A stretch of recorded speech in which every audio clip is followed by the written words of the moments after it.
Good morning everybody. Hi guys, आप कैसे हैं? हम आज बात करते हैं संयोजकता आबंध सिद्धांत की सीमाएं, limitation of valence bond theory, BBT theory की सीमाएं। हम लोग आज क्या पढ़ेंगे? बीबीटी थ्योरी की सीमाएं, यानी कि बीबीटी थ्योरी क्या बताता है आपको बता दें फिर से। बीबीटी थ्योरी से हम लोग जानते हैं कि हाइब्रिडाइजेशन क्या है, हाइब्रिडाइजेशन क्या है, उसका मैग्नेटिक बिहेवियर क्या है, मैग्नेटिक बिहेवियर के बारे में जानते हैं, और वो किस प्रकार का संकुल यौगिक है, वो निम्न संकुल यौगिक है कि उच्च संकुल यौगिक है, इसके बारे में हम लोग को पता चलता है बीबीटी थ्योरी के बारे में। तो यानी कि निम्न चंक्रण संकुल, अंतः चंक्रण संकुल, इसके बारे में हमें बाह्य चंक्रण संकुल के बारे में पता चलता है बीबीटी थ्योरी के बारे में। तो बीबीटी थ्योरी का लिमिटेशन क्या है, कहाँ तक मान्य है, ये आज हम लोग देखेंगे। बीबीटी थ्योरी का लिमिटेशन देखेंगे। एक एग्जाम्पल हम लोग देखते हैं। इन एग्जाम्पल क्या है, पहला लिमिटेशन इसी से लेके चलते हैं एग्जाम्पल से। MnCN6 3-। अब यहाँ से हम लोग बीबीटी थ्योरी यहाँ लगाते हैं। बीबीटी थ्योरी लगाएंगे तो बीबीटी थ्योरी से आपको क्या पता चलता है, हाइब्रिडाइजेशन क्या है, हाइब्रिडाइजेशन क्या है, उसका मैग्नेटिक बिहेवियर क्या है, और किस प्रकार का वो संकुल है, इसके बारे में हम लोग को पता चलता है।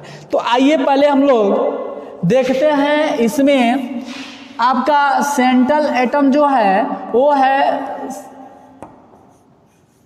मैग्नीज। सेंट्रल मेटल एटम कौन है? मैग्नीज है। और CN क्या है? लिगेंड है, लिगेंड है। लिगेंड और CMA के बारे में आप जान चुके हैं। यहाँ कौन सा लिगेंड है? CN स्ट्रॉन्ग लिगेंड है। कौन सा लिगेंड है? Strong ligand. आपको बता दें, स्ट्रॉन्ग लिगेंड और वीक लिगेंड के बारे में बताए थे। स्ट्रॉन्ग लिगेंड वो होता है जो d ऑर्बिटल के इलेक्ट्रॉनों को पेयर कर देता है। स्ट्रॉन्ग लिगेंड का कार्य क्या होता है? d ऑर्बिटल का जो इलेक्ट्रॉन होता है, d ऑर्बिटल के इलेक्ट्रॉन को पेयर कर देना, ये मुख्य काम होता है, पेयर कर देना। अब CN क्या है? स्ट्रॉन्ग लिगेंड है, और ये जॉइंट सी बात है, d ऑर्बिटल के इलेक्ट्रॉनों को पेयर कर देगा। एक चीज़ और जान लेते हैं, मैग्नीज का ऑक्सीडेशन नंबर क्या है? मान लीजिए, माना Mn का ऑक्सीडेशन नंबर, ऑक्सीकरण संख्या, अगर आपने मान लिया x, Mn मैग्नीज का ऑक्सीडेशन नंबर x मान लिया, तब उस कंडीशन में x प्लस CN का -1 होता है ऑक्सीडेशन नंबर। तो 6 गुणे -1 इजकल टू 3 तो x -6 इजकल टू -3, तो x इजकल टू क्या आएगा? +3। यहाँ से निकल के आया कि मैग्नीज का जो ऑक्सीडेशन नंबर है वो कितना है? Mn3+ है। आगे हम लोग चलते हैं, इसको नोट करेंगे, स्क्रीनशॉट लेंगे, नोट करेंगे, हम आगे बात करते हैं। अब हम मैग्नीज का इलेक्ट्रॉनिक विन्यास निकालते हैं। आपको पता है आर्गन होता है 18, यहाँ आर्गन लिख दे 18, 4s2 20 और 3d5। इलेक्ट्रॉनिक विन्यास क्या हो गया? 4s2 3d5। अगर हम बात करें तो इलेक्ट्रॉन यहाँ ऐसे होगा, और 3d5 में इलेक्ट्रॉन 1 2 3 4 1 5, एक इलेक्ट्रॉन, एक इलेक्ट्रॉन, एक इलेक्ट्रॉन, एक इलेक्ट्रॉन, यानी कि 5 इलेक्ट्रॉन आपका यहाँ फिलअप कर गया। ये तो Mn है, चूँकि ये Mn3+ है। Mn3+ की बात करते हैं। इलेक्ट्रॉनिक विन्यास आर्गन 18, एक इलेक्ट्रॉन 4 से निकलेगा, यहाँ से 2 इलेक्ट्रॉन, यहाँ से 1 इलेक्ट्रॉन। तो अगर हम बात करते हैं 3d4 कर दें, यहाँ क्या कर दें? 3d4 और 4s0 4p0 और अब बनाए यहाँ देखेंगे 1 2 3 4 5 1 2 3 4 5 इलेक्ट्रॉन यहाँ भरेगा, यहाँ भरेगा, यहाँ पे भरेगा और 4s का खाली इलेक्ट्रॉन है, 4p का खाली इलेक्ट्रॉन है। 4p का 3 इलेक्ट्रॉन होता है। आप यहाँ से देखेंगे Cn चूँकि क्या है, Cn स्ट्रॉन्ग लिगेंड है, Cn स्ट्रॉन्ग लिगेंड है। अब Cn जो है कि स्ट्रॉन्ग लिगेंड होने के कारण इसको पेयर में कर देगा। ये इलेक्ट्रॉन यहाँ पे चलाएगा, देखिएगा ये वाला इलेक्ट्रॉन यहाँ पे और ये इलेक्ट्रॉन यहाँ पे, तो कुछ ऐसे 3d4 का संरचना आएगा। 1 2 3 1 2 3 4 1 5 4s का 1 और p का 3। यहाँ कितना लिगेंड है, 6 लिगेंड है। तो चूंकि इलेक्ट्रॉन एक यहाँ से उठ के ये वाला इलेक्ट्रॉन यहाँ आया और ये इलेक्ट्रॉन यहाँ आया, तो आप देखते हैं यहाँ से जो ऑर्बिटल जो खाली हो रहा है वो d का खाली हो रहा है, s का और p का। यानी कि ये कंडीशन क्या बना सकता है, या तो D3sp2 बनाए, 6 होना चाहिए, 3 1 4 4 3 7, यहाँ देखिए, या तो D3sp2 बनाए या तो D2sp3 हाइब्रिडाइजेशन बनेगा, D2sp3 हाइब्रिडाइजेशन बनेगा, या तो D3sp2 बने या D2sp3 हाइब्रिडाइजेशन यहाँ बन के निर्माण होगा। अब जाहिर सी बात है यहाँ आपको पता चल गया, और ये क्या होगा, डाईमैग्नेटिक होगा, क्योंकि इसमें इलेक्ट्रॉन सारे इलेक्ट्रॉन क्या होंगे, पेयर में है। क्या होगा, डाईमैग्नेटिक होगा, पैरामैग्नेटिक नहीं होगा, डाईमैग्नेटिक होगा। लेकिन एक्सपेरिमेंट से कुछ और पता चला। देखिएगा यहाँ इससे बीबीटी थ्योरी से क्लियर हो रहा है, बीबीटी थ्योरी से म्यू का मान 0 आ रहा है। म्यू का मान कितना आ रहा है, 0। लेकिन एक्सपेरिमेंटली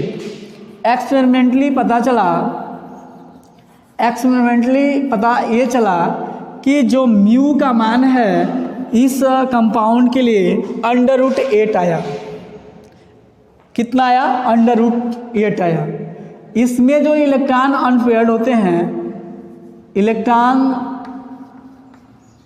अनपेयर्ड की जो संख्या होती है 2 होती है। अनपेयर्ड की संख्या कितनी होती है, 2 होती है। अब एक्सपेरिमेंटली क्या पता चला कि नहीं, इसमें म्यू का मान √8 आ रहा है, और बीबीटी थ्योरी से पता चला है कि म्यू का मान 0 आ रहा है। इसका मतलब बीबीटी थ्योरी और एक्सपेरिमेंटली दोनों अंतर है, और ये सबसे बड़ी लिमिटेशन है बीबीटी थ्योरी की, कि बीबीटी थ्योरी नहीं बता पाया आखिर म्यू का मान इसके थ्योरी के अनुसार 0 आ रहा है, जबकि एक्सपेरिमेंटली क्या आ रहा है, √8 आ रहा है। ये बीबीटी थ्योरी का सबसे बड़ा क्या हुआ, लिमिटेशन हुआ। चलिए इस लिमिटेशन को लिखेंगे कि इसमें एक्सपेरिमेंटली म्यू का मान 0 आया और एक्सपेरिमेंटली म्यू का मान √8 आ रहा है, जबकि बीबीटी थ्योरी से 0 रहा है। ये सबसे बड़ी फीडबैक है, सबसे बड़ी लिमिटेशन है। ओके, स्क्रीनशॉट लेंगे, अगला लिमिटेशन देखेंगे। अगला लिमिटेशन, दूसरा लिमिटेशन हम लोग बात करेंगे। ओके, मिटाते हैं हम। दूसरा लिमिटेशन में हम लोग एक एग्जाम्पल लेते हैं दूसरे लिमिटेशन के लिए। कॉपर NH3 का 4 SO4।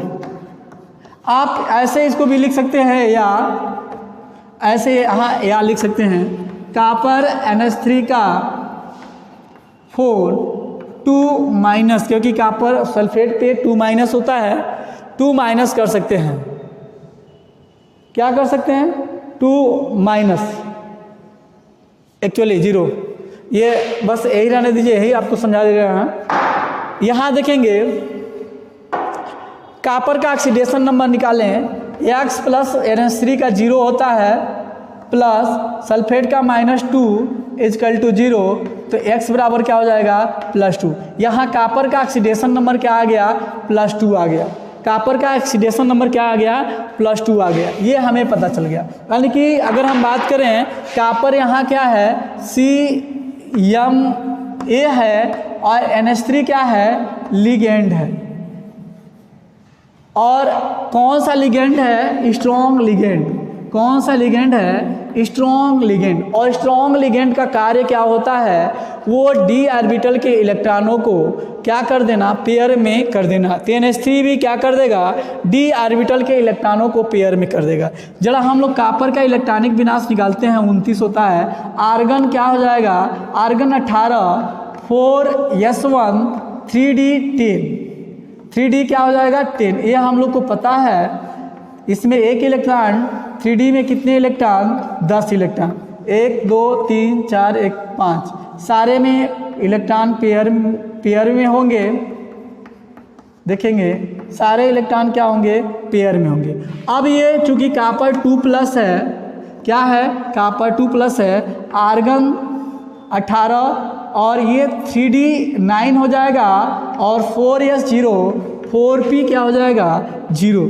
अगर हम इसके इलेक्ट्रॉनिक विन्यास देखें, ऑर्बिटल की कैसे इलेक्ट्रॉन रहते हैं, तो ये इलेक्ट्रॉन यहाँ पे 9 इलेक्ट्रॉन 5 6 7 1 8 2 ऑर्बिटल यहाँ खाली हो गया। देखिएगा यहाँ कितने ऑर्बिटल? नहीं, 5 6 7 8 9, एक इलेक्ट्रॉन खाली रह रहा है। 0p में 3 इलेक्ट्रॉन खाली। यहाँ देखेंगे बीबीटी थ्योरी। यहाँ थोड़ा हम आपको एक बार और इसको थोड़ा बड़ा बनाते हैं। यही हमारा बीबीटी थ्योरी का लिमिटेशन दिखाई देगा। 1 2 3 1 2 3 1 2 3 4 5, यानी कि इलेक्ट्रॉन यहाँ भरेगा हुंड के नियमानुसार। फिर यहाँ पे 9 इलेक्ट्रॉन आपका हो गया। और बीबीटी थ्योरी में कहीं ऐसा नहीं, चूँकि यहाँ NH3 देखिएगा, NH3 लिगेंड आएगा, स्ट्रॉन्ग लिगेंड। कौन सा लिगेंड? स्ट्रॉन्ग लिगेंड है। और जब ये आएगा तो किस इलेक्ट्रॉन को पेयर में करेगा?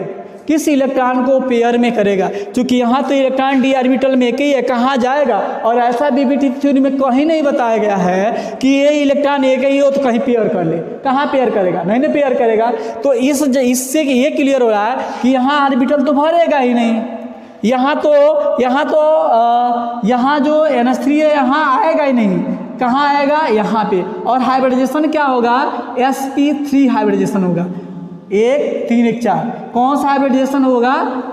sp3 hybridisation. लेकिन प्रैक्टिकली देखा गया है, एक्सपेरिमेंटली देखा गया है, जो एक्सपेरिमेंटली पता चला है, एक्सपेरिमेंटली पता चला है कि जो ये वाला देखिएगा, हम कॉपर 2+ की बात करते हैं। आर्गन जो है कि 3d 9 और ये 4s और 4p 0 है। यहाँ का जो इलेक्ट्रॉन है देखिएगा 1 2 3 1 2 3 4 5, ये इलेक्ट्रॉन जो है, ये इलेक्ट्रॉन जो एक इलेक्ट्रॉन बचा है वो कहाँ चला जाता है? p ऑर्बिटल में चला जाता है। ये खाली हो जाता है। क्या होता है? एक इलेक्ट्रॉन यहाँ का p ऑर्बिटल में चला जाता है। और कौन सा हाइब्रिडाइजेशन होता है? D1sp2 हाइब्रिडाइजेशन पाया जाता है। कौन सा हाइब्रिडाइजेशन पाया जाता है? D1sp2 हाइब्रिडाइजेशन पाया गया है। और सबसे बड़ा लिमिटेशन यही है। दूसरा लिमिटेशन है कि कहीं भी ऐसा नहीं बताया गया कि जो एक इलेक्ट्रॉन है वो स्ट्रॉन्ग लिगेंड को देख के कहाँ जाएगा, इसके बारे में नहीं बताया गया। सबसे बड़ी फीडबैक है, यानी कि बीबीटी थ्योरी से यहाँ हाइब्रिडाइजेशन क्या होगा? sp3। लेकिन एक्सपेरिमेंटली क्या पाया गया? dsp2 हाइब्रिडाइजेशन पाया गया। ये सबसे बड़ा फीडबैक आपका जो है कि लिमिटेशन ऑफ बीबीटी थ्योरी का है, limitation of valence bond theory का दूसरा फीडबैक। और मैं उम्मीद करता हूँ आपको ये समझ में आया होगा। अगर समझ में आया होगा तो ज़रूर एक बार जो है कि कमेंट कीजिएगा, नहीं तो फिर इसको फिर रिवाइज किया जाएगा। That's all, thank you, okay.